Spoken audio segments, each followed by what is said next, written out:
teo ny tena fianakavian'i Jesosy. Matitiko 12 zany ny 470. Ary raha mbola niteny tamin'ny vahoaka Jesosy indreo ny reniny mba amin'ireo rahalahiny nijanona teo alatrano nitady resaka taminy. Ary nisy iray niteny taminy hoe indreo ny reninao mba ny rahalahinao mijanona atao alatrano mitady resaka aminao. Fa namaly an'ilay nilaza taminy izy hoe iza moa ny reniko ary iza ny rahalahiko, sady nanondro ny mpianany tamin'ny tanany izy no niteny hoe indreo ny reniko sy rahalahiko. Fa na iza no manao ny sitrapony raiko izay any an-danitra dia izy no rahalahiko sy anabaviko ary reniko. Zay zany arak'ilay teny teo, mitandrina ny didiny manao ny sitrapony raiko izay any an-danitra. Zany hoe ny zavatra fanjakan'ny lanitra ihany zany zay efa napetrany. Ny sitrapony raiko izay any an-danitra dia ny didiny. Amin'ity tenin'Andriamanitra ity zany ny baiboly manontolo ny amin'ny hoe didin'Andriamanitra, raha vakitsika fotsiny any amin'ny didy 10 dia efa betsaka ny zavatra nisakanan'Andriamanitra hoe inona ny sitrapon'ny Tompo. Dia Jesosy koa nampianatra hoe inona no mampianatra hoe mpanaradiana azy zany dia arak'ilay teny teo, raha mbola tiany izao tontolo izao raha tsy mandany tenany dia tsy atao hoe mpianatra ozy izy Jesosy. Dia zay no mila hitandremantsika izany fanarahana ny Tompo. Dia fantatsika tsara fa ny mpianatra raha teo amin'ny 7:30 efa vakitsika ny 7:30 hoe nampahafantary manokana ny amin'ny hoe fanoharana. Itenenan'ny Tompo mivantana zany. Zay ilay meny ny fanahy masina, itenenany amin'izay no ampahafantary ny Tompo. Tamin'izany mbola teo Jesosy dia manazava fanoharana, fa rehefa tsy eo intsony izy dia ny fanahy masina no manazava ny fanoharana amin'ny alalan'ny fahitana efa niresahantsika teo amin'ny alalan'ny tenin'Andriamanitra. Rehefa mamaky ny tenin'Andriamanitra ianao mivavaka tena vavonina manaradia ny Tompo dia mazava aminao ka izao no tena tian'ny Tompo ambara. Fa tsy hoe miandry olona foana koa. Samy baiboly iray ihany no vakiana fa ny fanahy masina no tena mampianatra.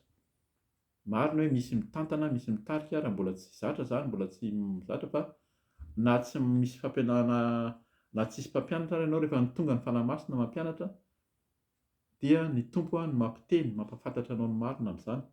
Betsaka ny fijoina vavolombelona amin'izany hitantsika indrindra amin'ny Malagasy amin'ireo mpampon'Andriamanitra maro izay efa natsoin'ny Tompo teo amin'ny gasy zany, teo amin'ny Malagasy koa. Fa zay ilay izy hoe raha tena mpianatry ny Tompo tsika disipla manaradia amin'ny sitrapon'ny Tompo, tandrina ny didiny, ivelany sy anatiny, tsy manao tsinontsinona ny didin'Andriamanitra dia hiseho izy any amin'ny voninahiny. Anondratsika ny amin'ny fanolorana ny tenantsika manotompo zany mampianatra disipla antsika. Vakiko maraparantsika anazy amin'ny Luka 7:7 ny 7:20 ka hatramin'ny 7:20. Vakina amin'ny anaran'i Jesosy eto amin'ny lohateny hoe ny fomba fanarahana an'i Jesosy. Fazavain'ny mialoha izy zany eto anaran'i Jesosy ny 7:20. Hoy Jesosy tamin'izy rehetra, raha misy ta hanaraka ahy, aoka izy handany tenany dia hitondra ny azy fijaliana isan'andro ka hanaraka ahy. Fajanoko eto tsara zany misy azy fijaliana, azy fijaliantsika zany mafimafy zany ny fiainantsika amin'ny fanarahana ny Tompo. Fa tsy hoe tena hoe milamina be tahaka ny ahoana hoe indrindra moa zany amin'ilay resaka teo hoe fanenjehana hatramin'ny fanenjehana rozy izy. Fa enjehan'ny Tompo ianao rehefa hoe mandeha amin'ny fahatsarana, amin'ny endrika na amin'ny fomba fitafinao, fomba fiainanao zany dia efa hanenjehan'ny Tompo ny olona anao. Aoka izy handany tenany dia hitondra ny azy fijaliana isan'andro ka hanaraka ahy. Koa na iza no ta hamonjy ny ainy dia havery izany, ary na iza no ta havery ny ainy no hahavery ny ainy noho ny ambiko dia izy no hamonjy izany. Vakiko ihany ny 7:20 zany hatramin'ny 7:20 hoe aminaran'i Jesosy, fa inona no tombony azon'ny olona raha mahazo izao tontolo izao aza kanefa ho very ny ainy na ho faty antoka amin'izany izy. Fa na iza no menatra ahy sy ny teniko dia ho menatra azy kosa ny zanak'olona, raha avy amin'ny voninahiny sy ny rainy ary ny amin'ny anjely masina. Fa lazaiko aminareo marina, misy ny sasany eto izay tsy mba hanandrana fahafatesana mandra-pahitany ny fanjakan'Andriamanitra. Zay zany hitantsika hoe ahoana moa zany fanarahana ny tompo zany. Dia misy rozy eto.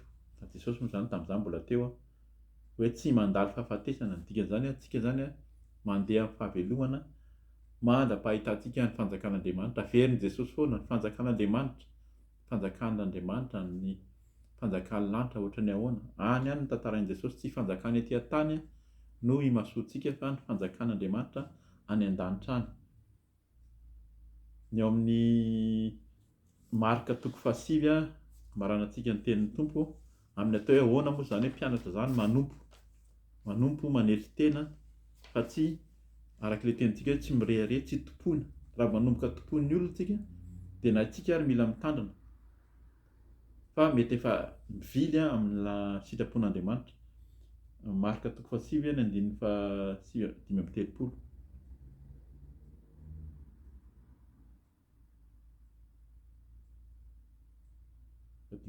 Aminaran'i Jesosy ary nanantona andrasafady fa ny 10 ny jereko marika 7 andininy 5:30 aminaran'i Jesosy. Rehefa tafapetraka Jesosy dia niantso ny 12 lahy izy ka niteny taminy hoe raha misy teo voalohany dia aoka izy ho farany amin'izy rehetra sy ho mpanompon'izy rehetra.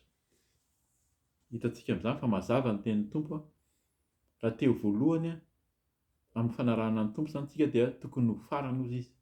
Dikan'izany farany zany manetry tena sy manao ny fanompona sy tokony mpanompon'izy rehetra, manompo arak'ilay teny teo. Raha marina hoe andraikitra ianao zany, manandraikitra ianao satria ianao mitantona an'ilay fiaraha-mivavaka fa ianao no tompoina sy ianao no tompotompoina araky ny fiteny malagasy dia mieritsereta fa mety efa tsy ao aminao intsony ny tompo. Mety amin'ilay olona mpanompo izy fa ny tompo efa tsy ao aminao intsony fa rehefa teo voalohany tsika ohatsy dia tokony ho farany, rehefa tokony ho tompoina dia tokony ho mpanompo. Zay ny tenin'ny tompo tiana nazavana ny amin'ny atao hoe disciple. Araka ny teny teo zany disciple na mpianatra mahazatra antsika misy fitsipika zany. Ilay discipline moa zany amin'ny teny gasy tsy hoe tsy voadika amin'ilay hoe mpianatra ao amin'ilay mpianatra intsony fa lasa misy fitsipika zany izay tsy maintsy arahana discipline amin'ny maha-disciple. Amin'ny maha-mpianatra zany dia misy fitsipika tsy maintsy arahana, fitsipika anatiny sy ivelany araka ny teny teo. Tsy amerina izay intsony zany fa mila mitandrina isika ary araka ny tenin'ny tompo teo hoe manompo foana ny mpianatra dia mpanompo fa tsy ho tompoina ka dia mandany tena ozy izy ary tsy mitovy amin'ny vahoaka, tsy mitovy amin'ny mpino. Araka ny tenintsika teo na ny devoly satana koa ary mino fa tsy mitovy amin'ny mpino ny tena mpianatra mpanaradia mitandrina ny didy izay nanirahan'ny tompo antsika amin'ny Matthieu 7:20 teo iny. Atao mpianatra ny firenena rehetra ozy izy dia mitandrina ny didy izay nampianarana anareo. Nisy zavatra nampianarana antsika hitandremantsika dia izay no ampahafantarina ny olona. Fa raha tsy mampitandrina ny olona tsika fa manao miteny fotsiny mampanara-po ny olona, manenjika isa fotsiny araka ny fitenin'ny frantsay moa zany clientèle na isan'ny olona fotsiny dia anisany ho tsaraina. Efa potso ny avy sady efa potso ny hazo sady ny famaky ozy izy ka tonga hitsara antsika koa ny tompo tsiraray avy. Zay no hitandremantsika sy hatahorantsika amin'ny fanarahana ny tompo.